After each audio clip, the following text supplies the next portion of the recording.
authentic are you really? There's a new book out and it's called This Is Not Who I Am. It's by a writer called Emily Bootle and she is in her late 20s. She's examining our culture's obsession with authenticity. And I'm just going to read you a little bit of what she's written in this article about it. She says, my own anxiety around authenticity began around the same time that a collective concern about it was emerging on social media. In the mid-2010s, authenticity and hashtag authenticity was suddenly everywhere. Jennifer Lawrence, with her relatable love of pizza and tendency to trip over in public, was prolific. Influencing, which essentially boils down to making money from being and then selling yourself, began to look like a viable career path. On Instagram, the perfectly curated, filtered aesthetic that had excited everyone so much for 5 years was starting to be dismantled, replaced by no makeup selfies, ironically candid snaps, and posts that showed Instagram versus reality. And she says that the problem that played out both online and in her own life was that trying to be authentic undermines the concept of authenticity. She says, the more you tidy yourself up by creating a highlight reel of your life on social media, the more of yourself you obscure from other people. And yet I realized that the more you deliberately make a mess, creating chaos with photo dumps or self-consciously reckless nose piercings, the more you inadvertently tidy up, curate something deliberate and posed, and end up being authentic again. The moment you start to perform, it becomes impossible to be truly real.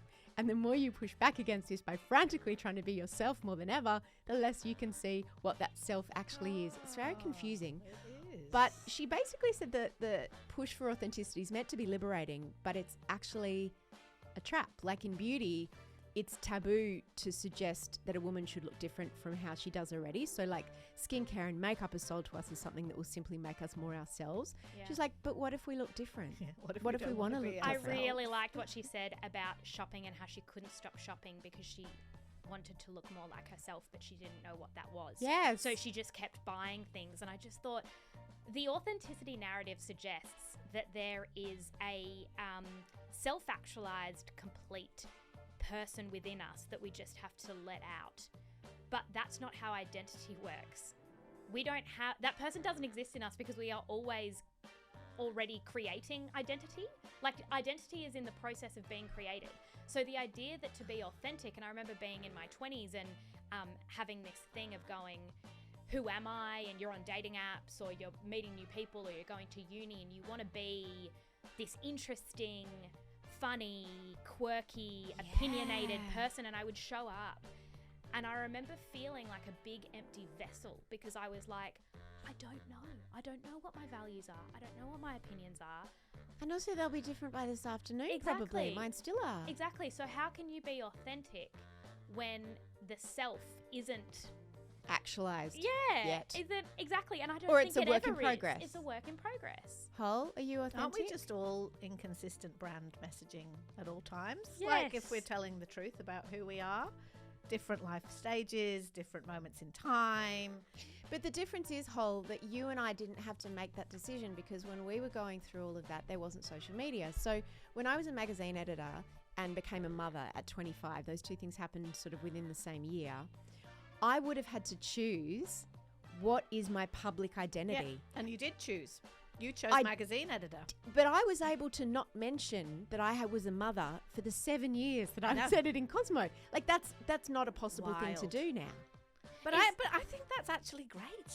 Yeah. Like how great to not have to be, when parenting is a really interesting part of this because you will hear new mothers say all the time that they don't know who they are anymore. There's like a period of real identity shifting.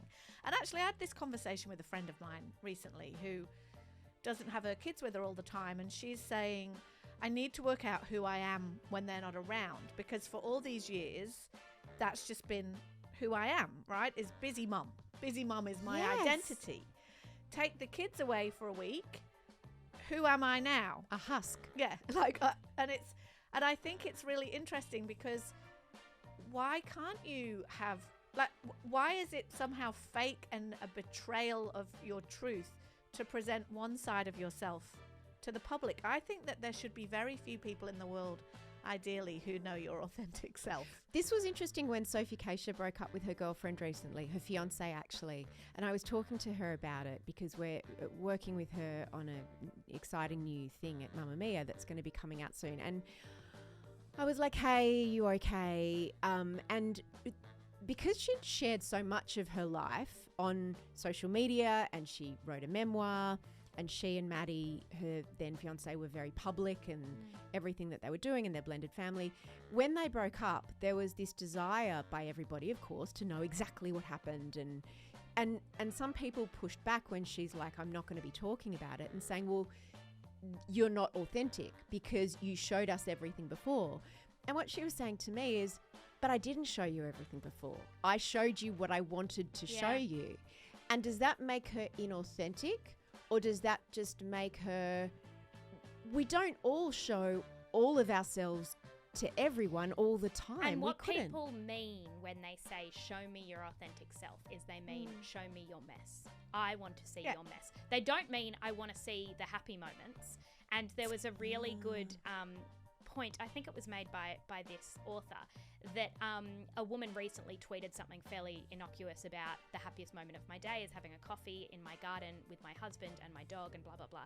She got eaten alive because everyone was like, this is such a bullshit moment. Well, and also they're like, how nice for you. This is what happened. Privilege. How nice for you that you have a garden and a husband and some coffee and a dog. Like, how nice for you. So we don't want that those authentic moment. And there was a really good quote that said, so it's show me your wounds. Show me your wounds. All the time. And I think there's a relationship between authenticity and relatability. We want people to be relatable. And she wrote, it is relatable to lie in bed all day. It's relatable to try to cram too much into the day. It is relatable to run out of money. It is relatable to spend a lot of money on something frivolous, but not on something sensible. She goes on, it is relatable to eat burgers. It is not relatable to resist sleeping with your ex, and it is not relatable to have a gym membership. It is not relatable to get married. Relatability, in short, suggests mess. So it's like we have this impulse when we post or when we speak to give people the chaos. And I it's almost like there's no incentive to clean up the mess, just to show the mess so that you'll find me relatable. But that's a pushback on aspiration. Yes, and curation. We've been force-fed aspiration, first by magazines and then by various social media apps, as a solid diet for a very long time. So the whole authenticity movement, if we want to call it that, was a reaction to that. So it's a reaction to... Sure, I might post a picture of myself today. I've got my makeup on because I'm at work and I'm wearing something nice, and like this is one side of me that I might want to present. But then it's really important to have like, but I don't look like this all the time. You should see me when I'm at home slobbing around with the kids in my yoga pad, whatever. Like, because we are hypersensitive, women in particular are hypersensitive to being too aspirational.